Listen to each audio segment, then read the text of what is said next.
Prieš 10 000 metų šioje vietovėje tyvuliavo didžiulis ežeras, kuris laikui bėgant seklėjo ir traukėsi, kaip ir kiti poledyniniais kilmės ežerai.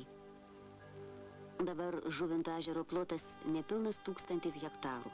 Didžiausias gylis tai siekia 2 metrus, o durpės ir sapropelio sluoksnis iki 10 metrų. Mokslininkų nuomonė Žuvintui ežerui liko gyventi 3, gal 400 metų. Vėliau čia bus pelkė.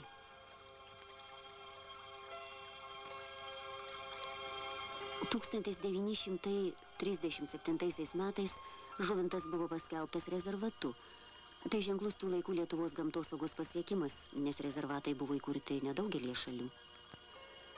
Sekliame, vandens augmenijos pilname ežere veisėsi 18 rūšių žuvys, gyvena ūdros, bebrai.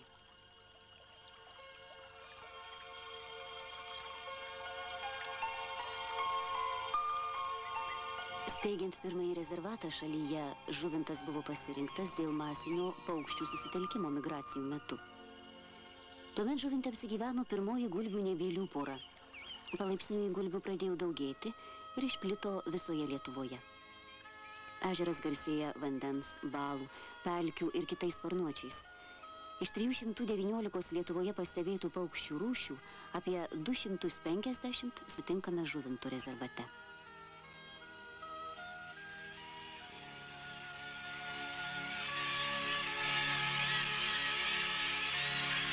Rezervate nėra ūkinės veiklos, neleistinas bet koks žmogaus įsikišimas, idant netrikdytų natūralaus gamtinio vystymosi. Rezervatai užima tik 40% Lietuvos ploto, tačiau jie yra be galo svarbus moksliniams, gamtosauginiams tyrimams.